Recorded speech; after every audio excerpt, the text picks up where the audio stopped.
Hey guys, it's Nick, and we have a special video today.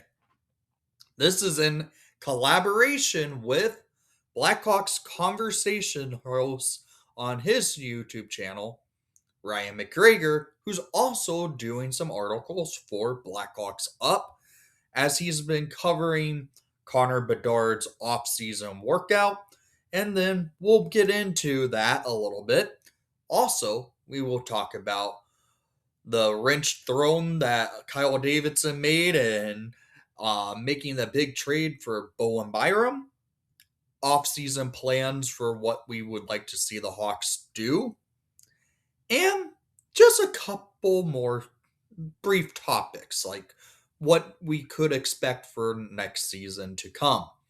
So let's get into this and welcome in Ryan. I know we've been discussing this for a while and finally able to get around to doing this.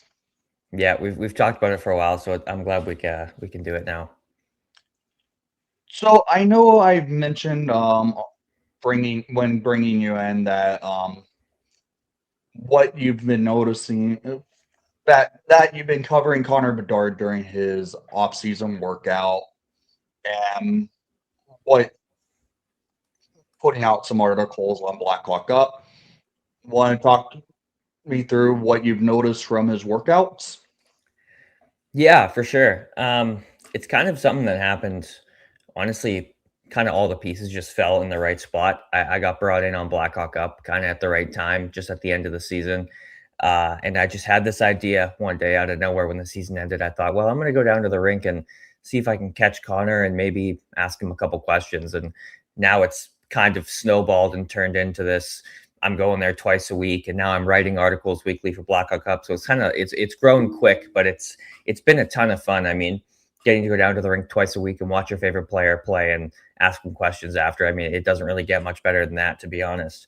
But it's been fun. No, he looks good out there. We've done 4 weeks now of this training camp, which is Cavo Hockey, Justin Ray's Cavo Hockey. It's a good group.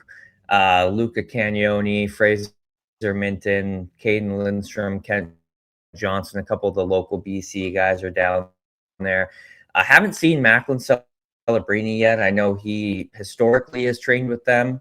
I've seen him in the Cavo jersey, but I haven't seen him with this group yet. So if he does show up, I'll let everybody know. But so far, it's mostly just those guys and a few other sort of, AHL, NHL level back and forth guys. So the competition's getting better. The pace is getting better. He looks great out there. I mean, I've chatted with her. Like, he looks fast. He's competing hard. And I think that's the main thing for him. When I kind of asked him, what's the goal for this offseason? Obviously, last offseason, the speed was a huge improvement for him. And what's kind of the goal for this one? And it sounds like to him, he kind of doesn't want to change too much. He wants to keep kind of doing what he was doing. And I think getting to game speed is a big thing for him. And I think that's where that work ethic comes from too. He's always the hardest worker on the ice. And they do a little 3-on-3 at the end of every practice. And he's back checking like it's game 80 of the regular season. They're trying to get in the playoffs. Like, his work ethic is unmatched. And I think that stems from him wanting to sort of match that game speed as much as he can, even though it's only June, to be ready for next year. So from a fan perspective, seeing him work that hard in June is a really good sign. You got to love the guy's work ethic. I know we all already know he lives on the ice and he leads by example, and he's a hard worker, but to see it in person and to see it away from the NHL in June, in the off season, when there's no sort of NHL expectation, and for all he knows, nobody's really watching, but I'm always watching. It's good to see, right? It's a positive sign from a guy that you think is probably going to be the next captain. So it's been going really good. We got all of July. It goes late into June. I don't know how late Connor himself will be there. I don't know when he goes back to Chicago, but so we got at least one more month, maybe a month and a bit, 5 or 6 weeks of it. And so hopefully the intensity sort of keeps ramping up and I'm able to ask him some more questions and get some more info. But so far it's been great. It's been a ton of fun for me. It's been great to kind of ask him some questions and get some information out there for people. The fans like hearing from him. So it's a ton of fun sort of being that middleman in the summer. I plan on doing it the following off seasons as well. Very cool, because I know last year when he was doing it, not many people were covering it because none of the writers are up there. It's now great that you're up there to be able to witness the off season workout. Yeah. Yeah, I'm trying to find that line of like asking him questions, but not asking him too many questions to kind of bug him. So it's a difficult line to walk. So I'm kind of taking my time there. Completely understandable. So I read your most recent article on Blackhawk Up about the captain, about Bedard being potentially the next captain for the Hawks. Want to take me through what you were able to get out of him when basically talking to him about that? Yeah. So yeah, I asked him basically what it would mean for him to be the next captain and if that would change anything he does either on the ice or in the locker room. And as expected, he said no, it's not going to change, how he approaches going to the rink every day and what he does on the ice. And what was really interesting to me is, him saying that, we have this really great group of leaders that, if I am captain, it's going to be easy. And he said, if I get it, it's because I deserve it. And I really like that quote because he knows that if he gets the captaincy, it's for a reason and he shouldn't have to change anything about him. He'll get it for a reason. And at the end of the quote there, he said, "I hope I get it," which to me was an awesome sign. That's what I love to hear, to know that not only is he ready for it, which I think we all knew he was ready for it just by his actions.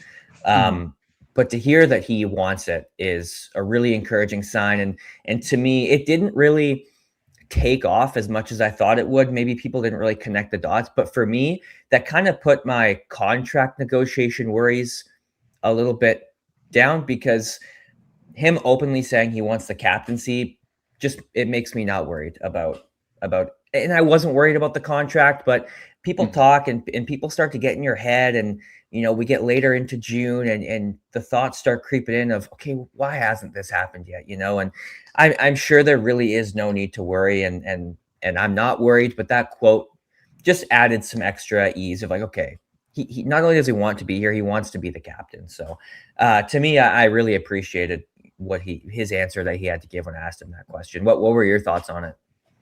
I was about to say, yeah, I just how it read basically brought any concerns down to me just reading it of the contract negotiation, because we all know he's probably going to end up becoming the highest paid Blackhawk this summer. Highest paid all time for the Hawks. I wasn't truly concerned this offseason on getting him signed, but him now, with you also saying that at the end of it, saying he hopes to become the next captain, I think he's locked in and ready to be a Blackhawk for a long time. I hope so too. And I think so. I mean, I'm not an insider, but everything I've seen and heard down at the rink makes me confident that he really wants to be in Chicago. He really wants to be a Blackhawk. So, want to get into some off-season topics for the Hawks, because we had a wrench Yeah. thrown at us just I think they the did day we something the were. other day.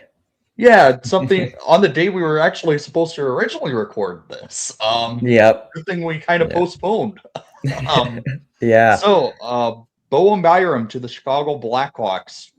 I know you did your own video on it. I did a video on myself. What's your thoughts on this wrench thrown?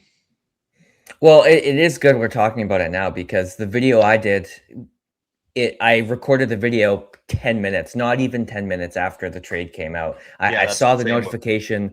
It slowly started breaking down, right? So I saw the notification from Friedman saying Byram was going to the Hawks, and I immediately started setting up my camera, getting ready to record. So the video was very much more of a reaction than a breakdown, to be honest. So now that, probably like yourself as well, now you've had a couple nights to sleep on it, your opinion's probably a little different than it was 10 minutes after the trade. So the same goes for me. And it's still an overpay. Obviously, it's unless he turns out to be something crazy and like a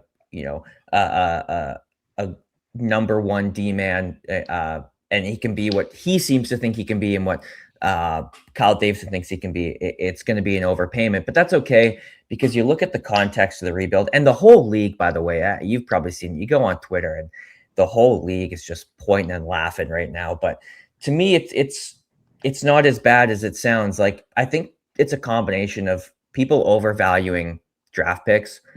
I think it's something we all do. We all see, oh, you traded a second round pick for that guy. Like, that's a pricey, that's a price tag, when he's got like a 30% chance of that guy being an NHL player, that second round pick. So I think we overvalue draft picks. And when you combine that with the context of where the Blackhawks are right now in their rebuild, they're going into year 4 of Bedard. Bedard came in the second draft of the rebuild. So they go, 5 years of the rebuild.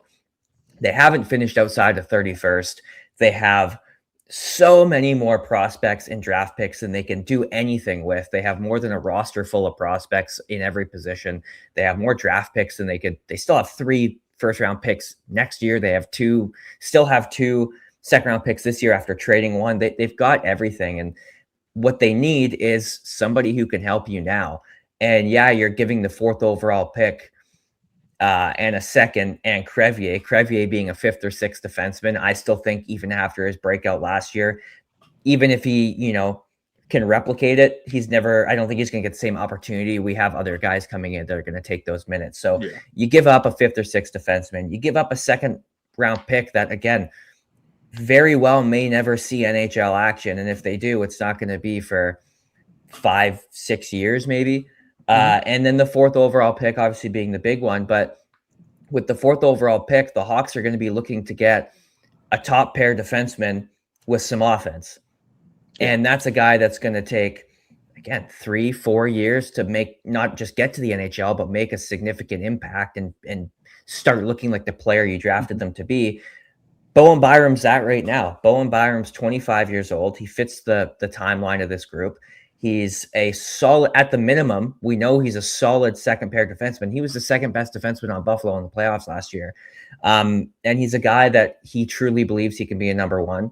Kyle Davidson truly believes he can be a number 1. He's been behind Byram and Makar his whole career. So the more I think about this trade, the more I like it. And, the chances of that 4th overall pick, 1, getting to the NHL in 4 or 5 years, but 2, there's a chance they don't even achieve or get to the level Bowen Byram is already at. So given, the state of where the Blackhawks are and how much ammo they have to play with here, I would have liked to see the 4th pick used for a running mate for Connor. Yeah.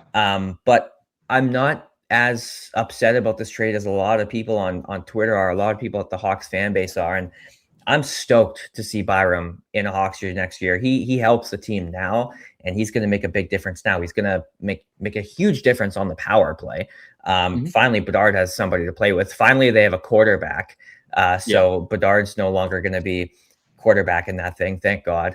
I think he makes I think he makes a great addition to this team next season. You don't have to wait, 4 or 5 years.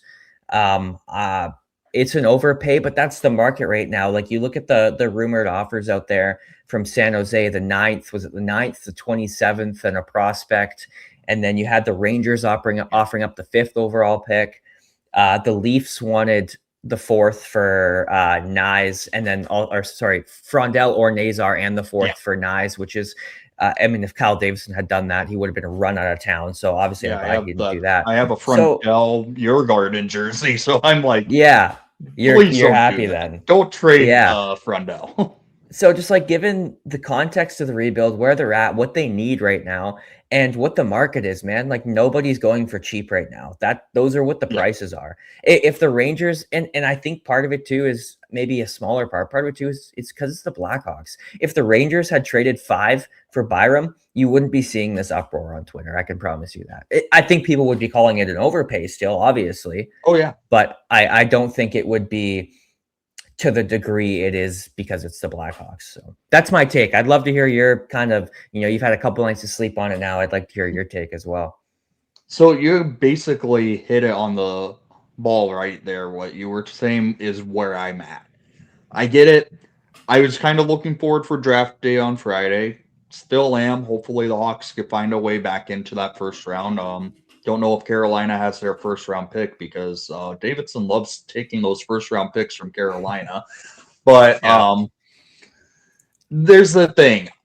I was quite concerned with when the trade was announced because we're giving up a guy with a lot of high power shot and actually some good hands in Louis Crevier.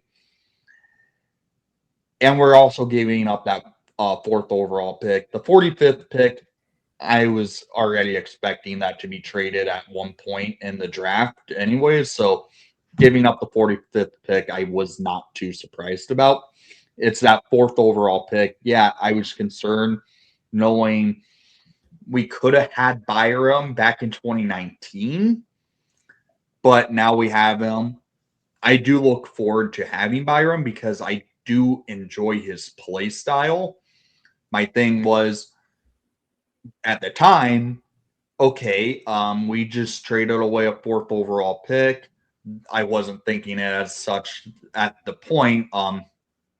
Carson Carroll's Chase Reed likely won't be here for another 2-3 years, and then 4 years from now turn into what we project them to. Yeah. It's more so we got a guy who can play now, who's up there as elite when it's offensively. Don't know much about his defensive side of the puck. I do say he was their best Buffalo's best skater during round one of the playoffs against Boston, but we'll see what he brings to the Hawks now because he's going to have to solidify. Yes, you're the number one D man right now on this team. You got to step up your D zone play. In Buffalo and in Colorado, he didn't have to play step up his D zone play because he had Cale Makar, Devon Tays in Colorado. You had Rasmus Dahlin and Owen Power and Buffalo. So D zone play didn't have to basically be a main concern. But in Chicago, you're having guys like Letchanov, Renzel, who are still really raw and developing, coming in with a guy who's known for his offensive prowess on the blue line, who does let in some problems in the D zone, but I do feel like he's going to have to step that part up. I do feel like he will. And hearing what he had to talk about with the media yesterday, that he's determined to be that number one guy. He wants to be in Chicago. I am actually quite enjoying what I'm hearing from Bo for what he had to say. I agree. Hearing him speak at his little video conference there was very encouraging. It sounds like, every guy when they get traded to a new team is like, oh, I want to be here. I want to be here a long time, but there's a genuine sense out of Byram and, the fact that he said he's kind of always wanted to be in Chicago. And I actually have a funny story about that. Before the season in his draft year, he was playing in WHL, and the city I lived in, Victoria, has a WHL team. So me and my friend, what we would do, obviously being huge hockey fans, and we'd go to all these WHL games. And every time a prospect came into town, we'd go to that game, and then we would go and we would meet them after, and we'd get an autograph and a picture. And so Bo and Byram came into town, and we're like, oh, he's going to be a top pick. Let's go, watch the game, get a picture, get an autograph, whatever. And so we watch the game, and we're kind of waiting. And, it's WHL hockey, so it's the players are kind of just right there. Like, it's not hard to meet them, obviously. So we're kind of just standing around waiting for the guys to come out. And Byram comes out, and he's from BC, so he had a ton of family there. And so me and my buddy kind of stand back, and we're letting him talk to his family. And we're waiting, and he's got a Red Wings hat on. He's a Wings fan. And I think I had this exact hat on, actually. I had a Blackhawks hat on. And he's standing there talking to his family, and then he just kind of, I think he could tell we were waiting for him. So when he's done, he just walks right over to us and comes up to us. He's like, hey, boys, how's it going? Like, he knew we were waiting for him. And so we were like, oh, super nice guy. And he's signing our autographs or whatever. And I said to him, like, man, I really hope the Hawks pick you at 3. Like, I'm really hoping. For me at the time, it was between him and Turcotte. Those are the two guys I wanted. Yeah. Thank God they didn't go with I Turcotte. think that's but where I was at too. yeah, Turcotte was definitely a favorite. And I remember I said, hey, I hope you get drafted to the Hawks. And he goes, I think that's too high. I don't think I'm going that high. And then my buddy goes, no, the Red Wings. And he goes, that's the one. So I was like, man, this guy doesn't want to be a Blackhawk. But I think he was just trying to be humble, like, oh, I'm not going to go 3rd overall. But it's just kind of a funny story that when he got traded, I was like, man, I asked him in 2018, I think it was, or 2019 about being a Blackhawk. So I just thought that was kind of a full circle moment there. But you're right, kind of about his the defensive side of the game, if anything, is the worry. Obviously, we know what he can do offensively. We know he can put up 42 points without playing on the power play and being behind Dahlin. So we'll see what he can do as a number 1, getting top power play time with Connor Bedard. But the scary thing for me is the contract, and it's yet to come. And that's the thing that's been kind of hanging over my head since we traded for him, and makes me nervous for Wednesday, is because it sounds like the deal's going to get done pretty much right away. It sounds like Davidson's like, yeah, we're going to get on this, and he wants to be here. It sounds like a deal's going to get done. My worry is that he's going to get paid number 1 money before he plays as a number 1. And that makes it like, okay, you've already given up the 4th overall pick. Now you got to put, before he's obviously on the ice as a Blackhawk and before he's been a number 1 defenseman, now you got to double down putting your money where your mouth is. Give him probably, 10 to 12 million a year, and then see what he can do on the ice. So that scares me. And I mean, I have all the faith in Bowen Byram, like watching his tape, and I watched him a lot in the playoffs, and I've always been a big fan of him. I watched him a lot in Colorado on that cup run. I believe in the kid. Like, I still think he's gotten better every season. He's gotten healthier the past 2 years, which is good. I think that everything's sort of pointing in the right direction. It's just now seeing it on the ice, seeing it happen. Yeah, I'm with you there. That contract to come is the nervous part, just because we do know his agent is a guy who likes to get money out of teams for his players. Yeah. And he's also hasn't played that number 1 role. I do think he will flourish in Chicago because of what he can do with the forwards on this team. So just my thing is, I want to see what he can do in the D zone as a number 1 D man versus what he can do as a number 2 or number 3 with Colorado or Buffalo. Who do you think he's going to play with? That's been a big question. What side is he going to play on, right? Because he can play both. Like, who's he going to play with? That's been a big kind of talking point I've been seeing here. Yeah, that's the one thing I don't know. I think Wyatt Kaiser could be a solid option with him because Kaiser has that good puck moving ability, but gets into the D zone well. But if you're wanting Bo to be the number 1 guy, we have to have maybe. We might have to see him paired with Vlasic for some games. And if it's like a game like against Colorado, you might want to go with a guy like Kaiser with him. I still think the Hawks are going to target another D-man this offseason because there's a hole there. And I do like Kevin Korchinski. I just don't know what it's going to do for him to get into this lineup full time. He played well down the stretch at the end of the season. I just don't know where it's going to put him with now acquiring Bowen Byram. It kind of throws a wrench in where the D core is set up, but I just don't know exactly what I want to see him paired with. I think Kaiser's probably the best option, but then again, Kaiser and Lechinov work well together.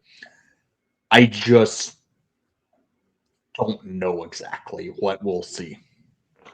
Yeah, it's tough right now, and I fully agree with you saying that I don't think they're done. Kyle Davidson, sir. I'd be shocked if this was the only move he made in the offseason, especially on the back end. Like, I think he'll bring somebody in. I think they still want the sort of veteran, big body guy back there, like a Jacob Trouba. That's a name that's been going around a lot, like a Jacob Trouba or someone of that caliber. But I think as far as pairings go, like if he doesn't add, like say he didn't add anybody else, and this is all we had, I almost think you have to put Byram on the right because it's not going to work with Levshinov. Yeah. I don't love it with Rinzel. I think Vlasic would be the guy. Like, I think you want a shutdown guy with Byram. Like, he's not obviously a liability in his own end, and he's not like, Levshinov last year in terms of you have to have a babysitter, but just to kind of balance it out up there, you want to have more defensive guys. So I think it would be cool to see a top four of Vlasic, Byram, Kaiser, Levshinov, if they didn't make any moves.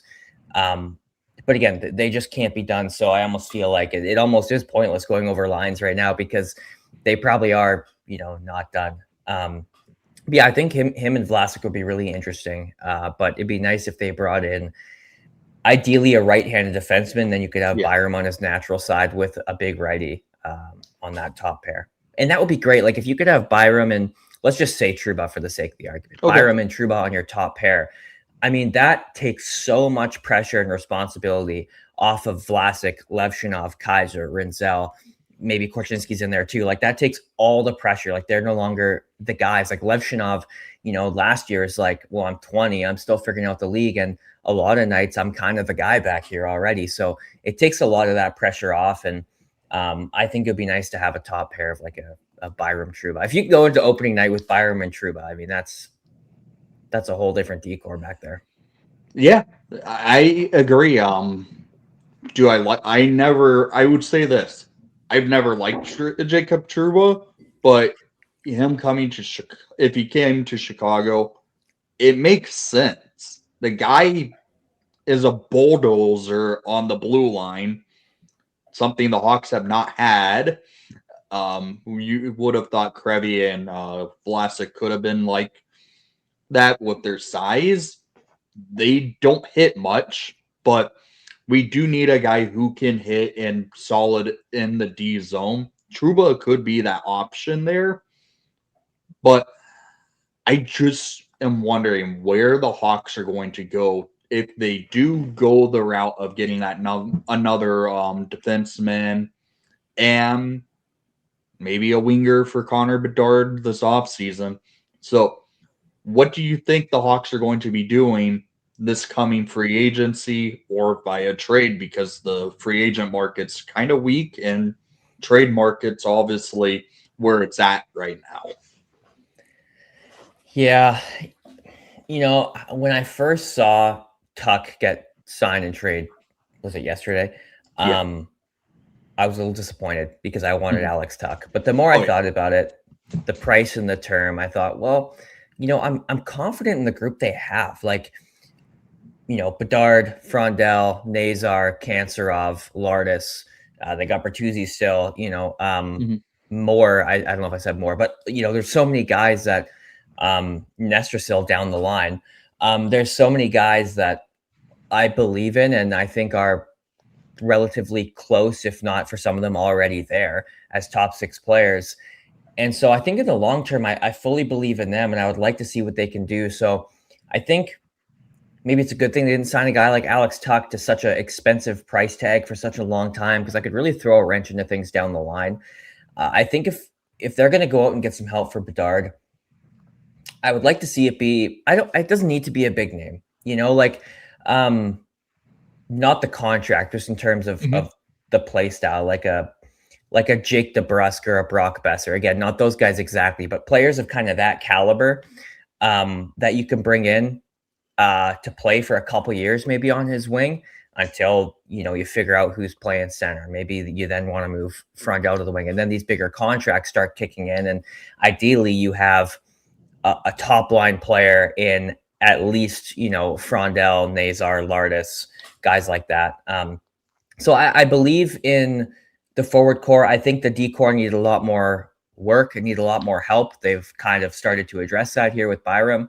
The forward core, I believe in. If anything, I'm fully okay with letting the young guys take the top 6 next year and kind of do the heavy lifting, and then bring in the Jordan Greenway types, the veterans, the big bodies in the bottom 6, and have them do their job down there. And Jason Marchman is a good example of a guy who, again, maybe not what his contract is going to be, but the player type being, he's a guy who is nails in the bottom 6, but who you can also bring up to the top 6 in a pinch, whether it's an injury or a guy, say Lardis isn't handling it up there. I mean, I doubt that, but just for example, right? Say you need to replace somebody up there. So I'm almost more leaning towards maybe a shorter deal up top, or not as expensive deal, maybe a guy, not a big flashy name, and kind of letting the kids take control offensively. Like, I believe in a lot of them.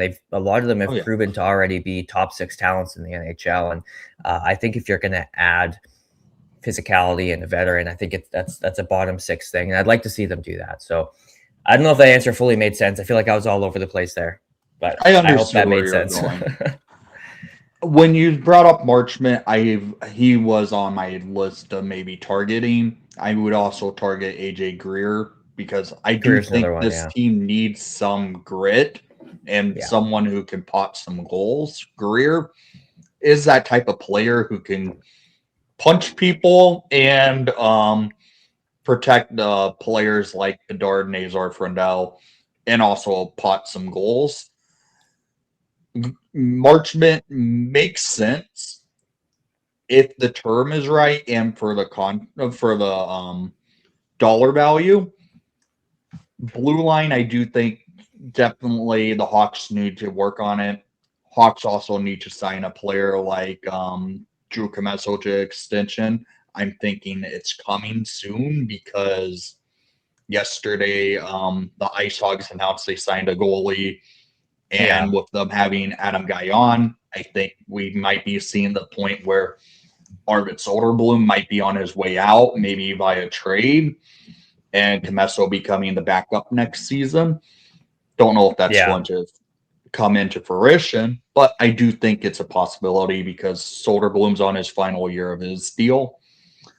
I do think we're going to see a roster next year that we have a lot of familiar faces, but also maybe 4 more guys that we have not seen on this team before, like Greer, Marchment, obviously Byram's in that list since he is new to the team, Greenway, but on the D, I think we also see someone come in. Don't know exactly. See where that goes. Kyle Davidson seems to keep everything lock and key. We'll see what happens. I do trust what Davidson will do. I just want to see if he can make that big push for a key pickup to bring in. Man, my headphones, they disconnected again. Oh, here. All right. Well, after talking about the free agency targets, potentially what the Hawks could do, what do you want to see as an outcome coming this season for the Hawks, maybe for their improvement, like standing wise, and what you expect to see? To me, it's not necessarily like a number, like, oh, I want to see this many points in the standings, or I want to see Bedard get this many points, or I want to see the power play do this, or it's not as much standings based or points based. It's more so come, March, end of March, early April, are the games still meaningful? Like, are they still playing for something? Whether they're, in wild card 1 trying to get into that 3rd divisional spot, or whether they're three slots out of wild card 2, but there's still a smidge of a chance. They're not actually eliminated yet. I'll take either. Like, I think just as long as the games, the last 10 games of the year mean something for the standings, that to me is a successful season, whether they make the playoffs or not. They could fall short, but if they're battling till the last few games of the year and there's still a chance and the games are meaningful, to me, that's a successful year, regardless of if they make the playoffs. Okay. Yeah. I almost am in the same agreement there. I do think if the Hawks get back to the point where they were at midway point in this past season, and they can bring it together for a full now 84 games, not 82, since NHL wanted extra games. I think if they could get to a point where maybe what the Sharks did, battling for a playoff spot, final week and a half of the season, if they get in, it will be great. If they don't, there's still some things they need to do. I do think we could see a potential boom out of this team with offensive production. We haven't seen it really quite yet until this for the first half of the season. We saw more offensive production out of the team because Bedard and Nazar were producing. After it was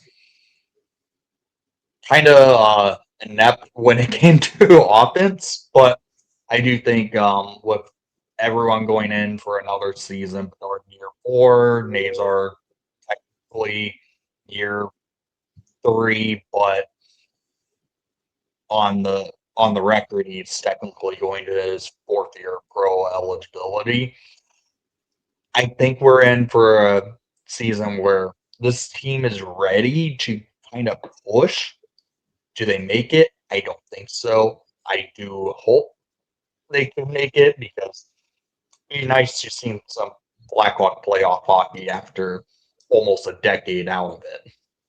Yeah, I agree, and that's the thing too. It's what else are they going to do this offseason, right? Because the work's not done. They have to keep getting better on paper if they want to do some damage next year. And it's funny that you said like they're going to come out of nowhere, because I had Mario Terabasi from CHGO. I had him on the show I think it was just after the season ended, or maybe it was just after the draft lottery. It was right around that time, and we were talking about when the Blackhawks are going to be good again, I think. And I remember saying to him, like, I think it's just going to come out of nowhere. Like I said, I think they're going to finish a year bad.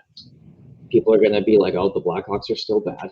And then all of a sudden the next season, oh, they're here and they're hard to play against, and they might make the playoffs, and maybe they look good. And, you know, like I saw kind of the same thing as you. Like, I think they're just going to come out of nowhere one year. And it seems like this is the offseason that's going to make it happen. If they keep adding guys. And then again, too, one thing that people almost don't seem to take into account is like Bedard's going to be 1 year older. Like Nazar's going to be 1 year older. Lardis is going to take a step. Moore's going to take a step. Like, yeah, all these guys are still growing. Levshinov, Rinzel, right? Like Kameso, if he comes up here, like he might make progress, right? Like these guys are all still growing. So you add a guy like Byram, maybe you add a Truba, maybe you add a Greer, maybe you add, you know, Besser, like a guy like that. Like, yeah, you have all that veteran help, but then you also have, to some degree, some sort of step forward by all these guys, whether it's a big one out of some of them or a small one out of some of them. You're still going to have progress, and it might not be evident in October, but as the year goes on, you're going to see, you know, Levshinov might have a slow start to the year, but by end of November, maybe you're like, oh, now he's comfortable. He's here. He's taking a stride. Like, you're going to have growth from all these guys too. So I think the pieces are there for them to do that this year and explode this year and finally be, for lack of a better term, relevant again in the NHL. So I think it could be this year. But yeah, like you said, I think it's kind of just going to come out of nowhere. I do have one question. A prospect that hasn't debuted yet, who do you think makes their debut this coming season? Ooh. Other than Kanserov, because we know he's going to debut. It's a freebie. That's a free answer. That's a good one. I think I would like to see Spellacy get some runs. Whether it's, you know, at the end of actually, I hope it's not the end of the year, because if they're bringing guys up at the end of the year, that means that it wasn't a good year. Yeah. But yeah, maybe some injuries happen. God forbid, knock on wood, maybe some injuries happen. But I'd like to see him. One of him or Sammy Savoie, like one of those grit fourth line guys. Like, let's see what they can do up here. I was pretty disappointed. I know a lot of people weren't, but I was pretty disappointed with Boisvert last year. Like, I'm not going to hold it against him long term. It was his first stint in the NHL, and he was just coming off a bad year in college. But when it came to the physicality, he was talked up to be so much. Nick Lardis threw more hits than he did in Boisvert's stint. So I was just a little disappointed. I would like to see him again, but I don't think he's NHL ready yet. But down the line, it'd be nice to see him too. But yeah, one of those bigger bodies. Savoie's not the biggest guy, but one of those like grit players from the AHL. I would like to see a Spellacy or Savoie. I'm definitely with you there. I've been really knocking the horn to get Spellacy up here, but also Sammy Savoie. I'm on that Sammy Savoie bandwagon with like Jay over on CHGO. But I've always have liked Savoie's game. He's basically an Andrew Shaw type, kind of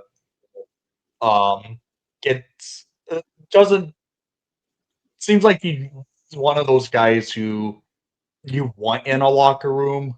Granted, where he just uses his mouth, speaks whatever he wants to, bring some joy to the locker room. Maybe you have to tell him to shut up every now and then. Yeah. Because I went to the Blackhawks Tom Curver's tournament 2 years ago. I just said Sammy. He just seemed super hyped up when he was running through the tunnel and kind of saying, yeah, let's go, something like that. It was the funniest moment. I was just kind of seeing what his reaction would have been, because not many people are going to a prospect tournament in St. Louis for the Blackhawks. So I think he kind of enjoyed that part.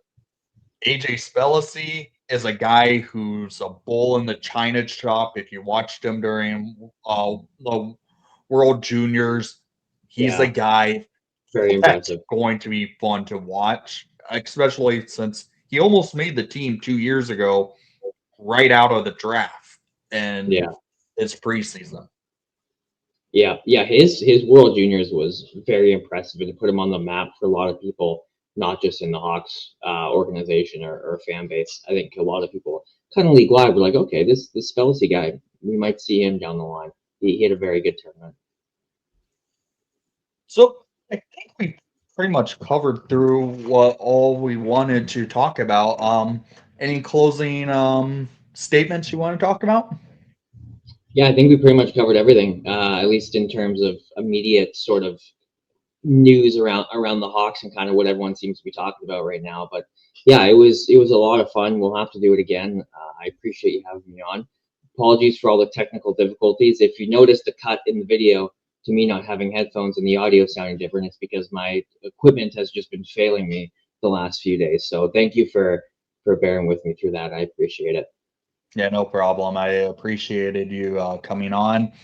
Kind of felt podcast like, and I think maybe if it's possible, we could maybe work out something where a podcast could be a thing in the future.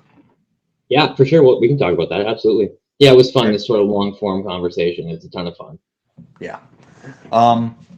So I want to close this thing out. I want to say thank you again, Ryan, for joining. If you would like to say where you can be found on social medias, where you could be found for articles, I will let you go ahead and talk.